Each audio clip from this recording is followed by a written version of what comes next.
ardent. C'est Jésus qui se présente. Il dit, voici ce que dit le Fils de Dieu. Donc la personne qui te parle, il ne faut pas voir, regardez-moi, mais regardez, quand vous entendez la voix, comprenez que c'est le Fils de Dieu qui vous parle. C'est Dieu en personne qui vous parle. Alléluia. Vous êtes peut-être dans une situation très très difficile. Veuillez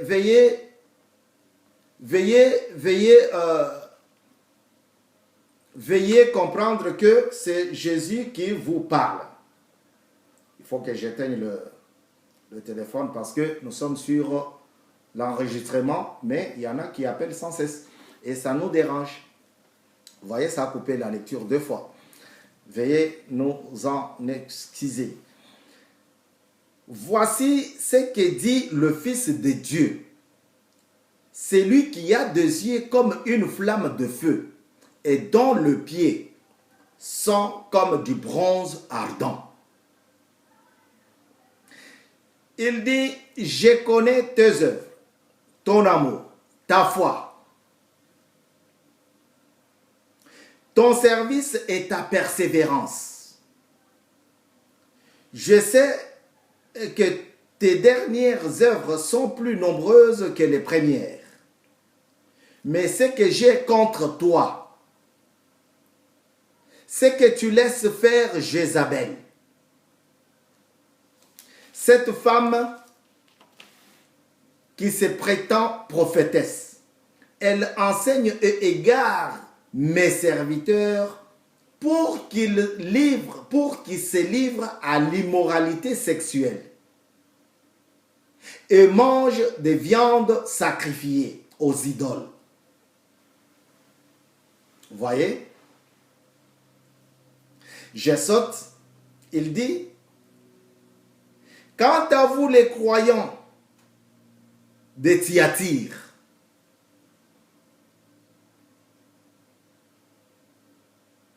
qui n'acceptaient pas cet enseignement et qui n'avaient pas connu la profondeur de Satan,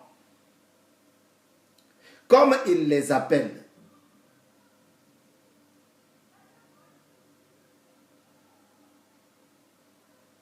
Je vous dis, je ne mettrai pas sur vous d'autres fardeaux. Ah, le Seigneur est bon.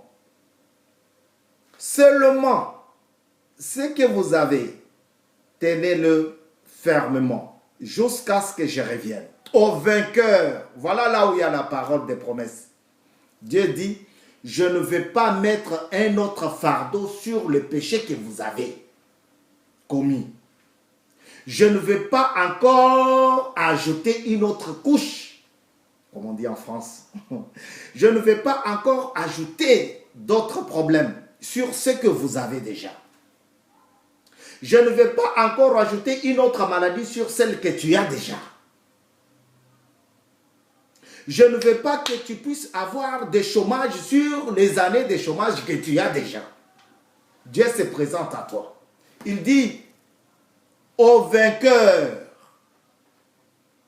D'abord, il dit, ce que tu as, les œuvres que tu as, les petites œuvres que tu as, les bonnes, garde-les fermement.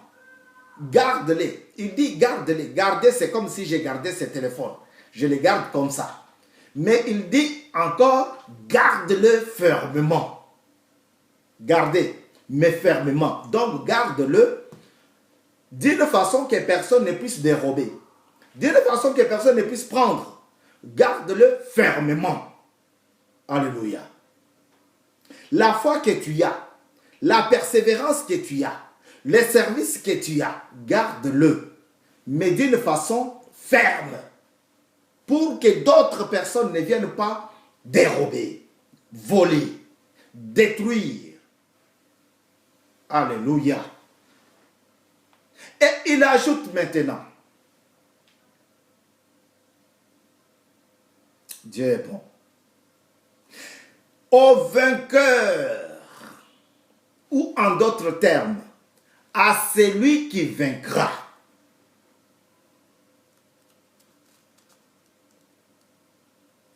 à celui qui accomplit mes œuvres jusqu'à la fin, au vainqueur. Pour Dieu ici, pour le Fils de Dieu ici, parce qu'il s'est présenté au début de notre lecture, de notre texte, il a dit, voici ce que dit le Fils de Dieu. C'est lui qui a les yeux comme des flammes de feu. Il a les pieds comme du bronze ardent. Bien-aimé, comprenez. Il ajoute, il dit, voici celui qui te parle. C'est le témoin fidèle, le véritable. La personne qui a fait une promesse à toi, ce n'est pas n'importe qui. C'est le véritable.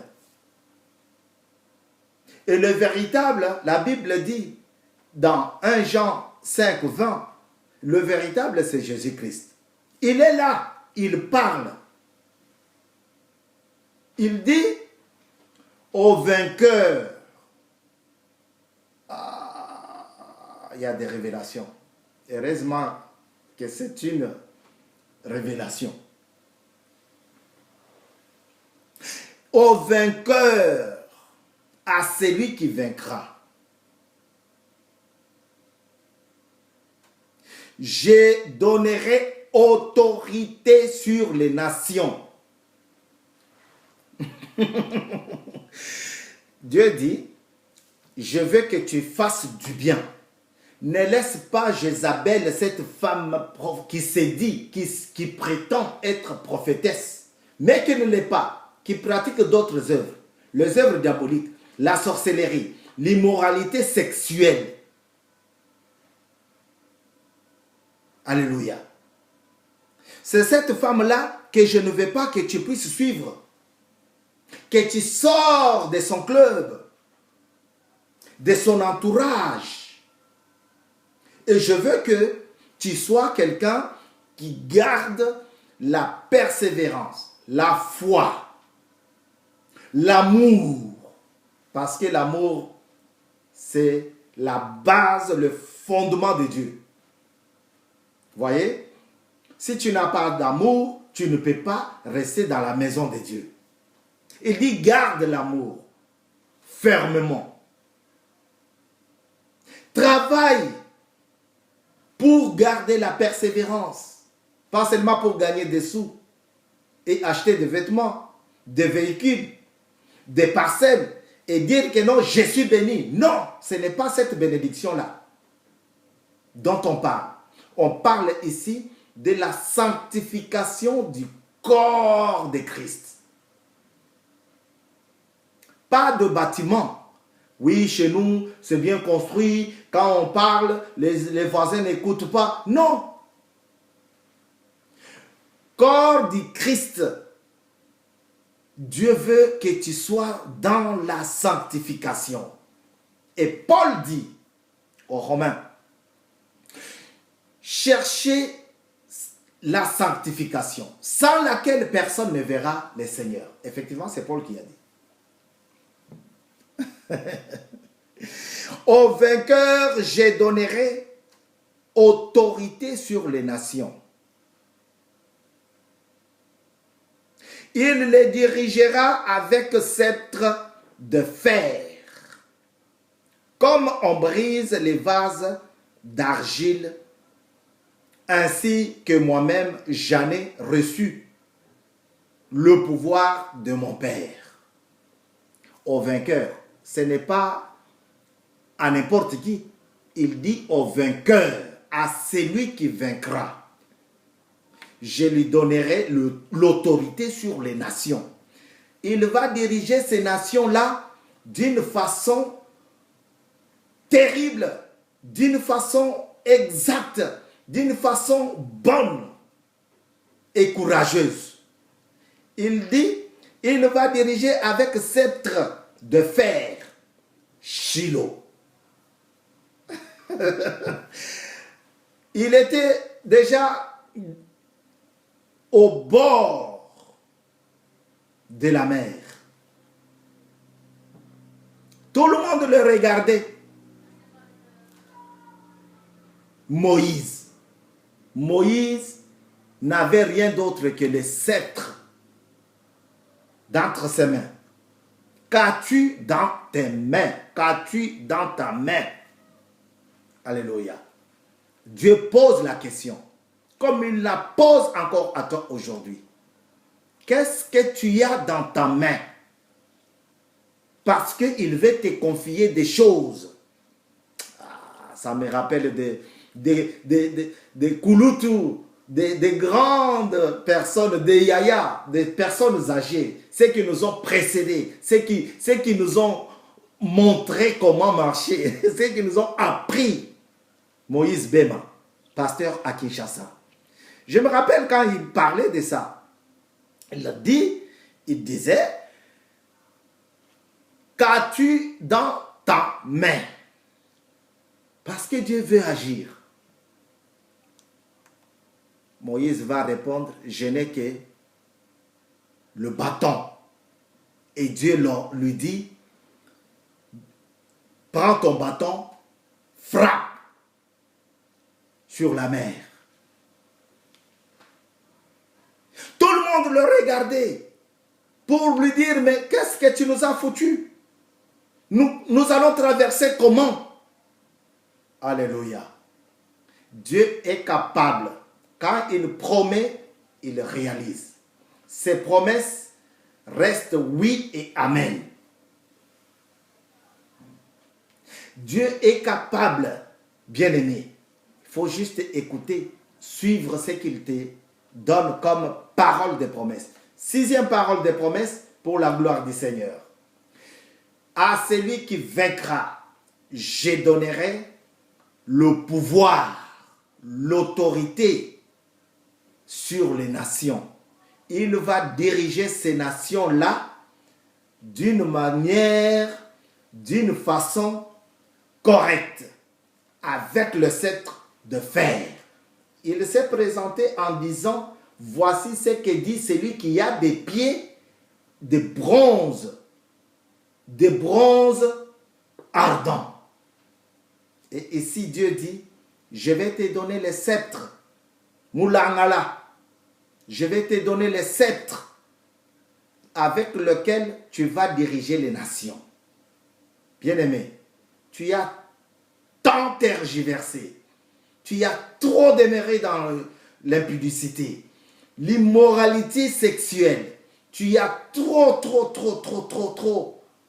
enlevé des grossesses, tu as trop tué, tu as trop commis des crimes.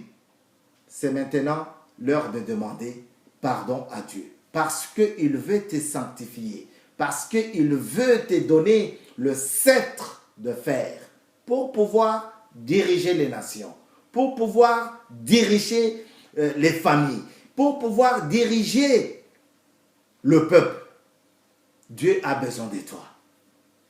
Comme il avait besoin de Moïse, pour l'utiliser afin que la mer soit fendue en deux et que son peuple traverse. Alléluia. L'Éternel ne t'a pas oublié. Dans ta souffrance, Dieu voit où tu as péché. Dans ta maladie, Dieu voit où tu as péché. Je ne dis pas que toutes les maladies sont preuve de péché. Non, je ne dis pas ça. Quand tu n'assainis pas l'endroit, le milieu dans lequel tu vis, tu manges la banane, tu prends la peau, tu jettes à côté. Tu manges le yaourt, tu prends le pot, tu jettes à côté. Mais tu vas tomber malade. Alors, Dieu veut que tu sois béni. Dieu veut que tu sois prospère. Il veut que tu puisses continuer dans la joie, dans l'allégresse. Aujourd'hui, tu attires, c'est toi. Il ne faut pas regarder ailleurs. Tu attires, c'est toi. Et nous voulons avancer avec toi. Nous voulons rentrer dans le sanctuaire avec toi. Nous voulons prospérer avec toi. Avec toi, Dieu veut accomplir son miracle. Le miracle de Dieu, que tu quittes le mal, que tu quittes le péché et que tu viennes à la gloire éternelle. Dieu est bon et il veut te bénir. 6e leçon, 6e exhortation, 6e enseignement. Mukulu TV, c'est votre espace. Nous vous prions de faire votre abonnement